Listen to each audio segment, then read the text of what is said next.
Noch mehr erneuerbare Energien, mehr digitale Innovation, Schnelligkeit.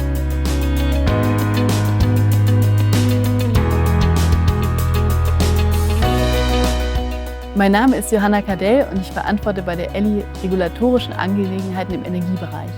Dafür darf ich mich mit 3 sehr spannenden Themenbereichen beschäftigen. Einmal Energie, Elektromobilität und Politik.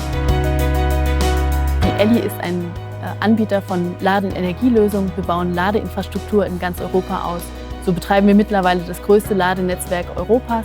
Generell muss man sagen, dass Energie ein sehr stark regulierter Bereich ist. Es gibt viele Gesetze und Verordnungen, mit denen ich mich tagtäglich beschäftige. Und unsere Aufgabe ist es insbesondere auch den Gesetzgeber auf die Folgen neuer Vorhaben hinzuweisen. Viele sieht man dann auch erst in der Umsetzung. Und ich kann so mit meiner Arbeit den gesetzlichen Rahmen der Elektromobilität mitgestalten. Wir wollen in Deutschland und Europa bis spätestens im Jahr 2050 klimaneutral werden. Das bedeutet, dass wir an vielen Stellschrauben drehen müssen. Energie und Verkehr sind tatsächlich nur 2 davon. Aber generell hat die Elektromobilität auch eine große Bedeutung für die Energiewende. Nehmen wir das Beispiel smarte Laden.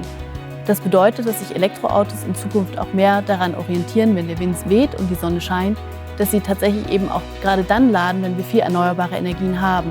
Zukünftig kann das Ganze auch noch umgedreht funktionieren, also dass Elektroautos auch zurückspeisen, wenn sie die Energie gerade nicht benötigen.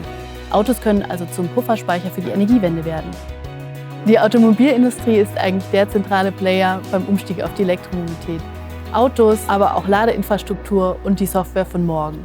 Vieles fokussiert sich dabei auf die Entwicklung neuer Antriebstechnologien, insbesondere die Batterie. Und dafür stellen wir bei Elli die Ladeinfrastruktur zur Verfügung.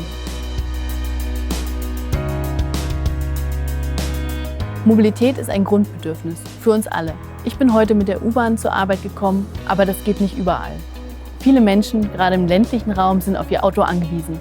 Damit wir das auch klimaneutral hinbekommen, brauchen wir den Umstieg auf Elektromobilität. Ich kann also mit meiner Arbeit die Zukunft von Millionen von Menschen grüner und nachhaltiger gestalten.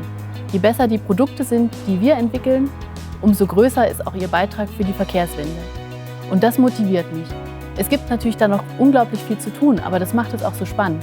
Ich bin mir sicher, dass wir unsere Straßen im Jahr 2050 nicht mehr wiedererkennen werden. In meiner Vision teilen sich die Straßen, der öffentliche Nahverkehr mit überwiegend autonom fahrenden Elektrofahrzeugen. Überall sind erneuerbare Energien installiert, beispielsweise in den Straßen oder auch neben den Straßen wie durch Solarenergie. Aber ich sehe auch viele neue Mobilitätsformen wie Teilkonzepte. Ridesharing wird in Zukunft nicht mehr wegzudenken sein. Und wer weiß, was wir eigentlich über den Straßen sehen werden. Es bleibt also spannend.